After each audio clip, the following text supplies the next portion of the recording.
Welcome back. You've been exercising to keep yourself in good shape, but from time to time, you need to monitor how you're doing. The body mass index and weight to height ratios help you check on the state of your body. Now, in the same way, debt to asset or net worth change ratios are good indicators of your financial health. Money Mind's Ellen Lokajaya finds out more about how to monitor your progress in the wealth creation aspects of your financial plan.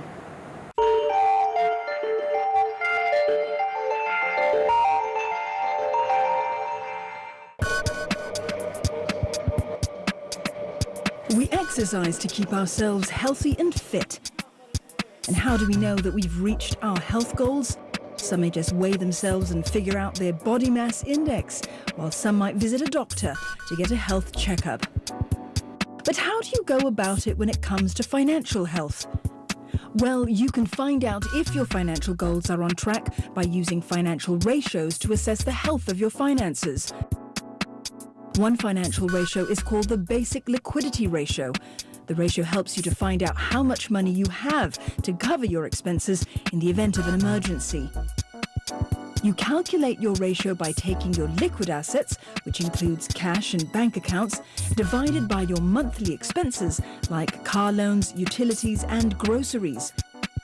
For example, if you have 30,000 Singapore dollars of liquid assets, dividing that by your monthly expenses of, say, $8,000 gives you the ratio of 3.75. The ratio means you have enough liquid assets to cover your expenses for almost 4 months in the event you lose your job or when faced with an emergency. So how much cash reserves do you think you should have in the bank? Moneymind went to the streets to find out. At least 500 right now. Probably about 3 months. It gives you like a 3-month runway. Inside the bank, Yeah. $1 million. Definitely at least 6 months. 6 months reserve. So what do the experts say about how much cash reserves you should have in the bank? One of the most fundamental objectives of financial planning is to ensure that one person has enough cash flow in the event of emergency. In the event, let's say, you lost your income, with enough liquidity, at least you can have time to look for a job. Like usually we want to recommend to have about 6 months of liquidity, which is 6 months of your monthly expenses as your liquidity ratios, so that let's say in the event of emergency, you have some adequate time to work out the emergency. Although holding cash might be safe, it doesn't build wealth. Manulife survey reports claims out that Singaporean holds 33% asset in cash. So it can translate to 33 months of monthly income, which is quite a lot more than many countries. You see, so to me, it's not healthy because you are not letting your money work harder for you. You should stay invest. Imagine once inflation kicks in, your purchasing power is reduced. That's where you can see the problem. Yeah. So how do you know if you're holding too much cash? One of the financial ratios used to determine that is the liquid assets to net worth ratio. You calculate this by taking your liquid assets, like your cash and bank accounts, divided by your net worth, like your house, car and investments, which gives you the liquid assets to net worth ratio. So if you have 30,000 worth of liquid assets, divided by, say, your net worth of 200,000, you get 0.15. This means 15% of your net worth is liquid assets, which is the recommended guideline. A higher number would not be considered good, as liquid assets yield low returns. Besides how much cash you have, another important thing to understanding your financial health rests on how you read your debt levels. Do you know how much debt you have to your total assets? I don't have much. Maybe about 10% or so. I should have zero debt and just assets, no debt. But I believe that there are still some debts, right? Nope. No, not at all? So far, no debt. No, definitely the least the better. 10% estimate. Zero debts, I mean, that's up to me. So how do you calculate your debt to asset ratio? Take your total debt, like your credit card bills, car loan and home mortgage loan divided by your total assets, like your home, car and investments, which gives you the debt-to-asset ratio.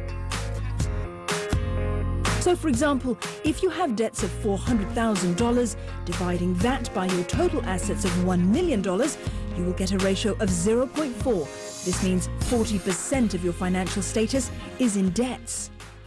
So the higher the ratio means that you have a lower disposable income. Of course, when during good time, all of us can't feel the impact. But when it comes to, for example, pay cuts or financial crisis, that's where this ratio really know where you stand.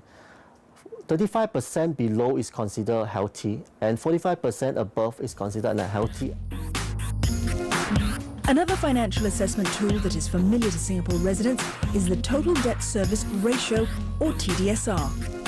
It helps you to understand your ability to pay off your debts and also lets you know what percentage of income is left after paying your debt obligations.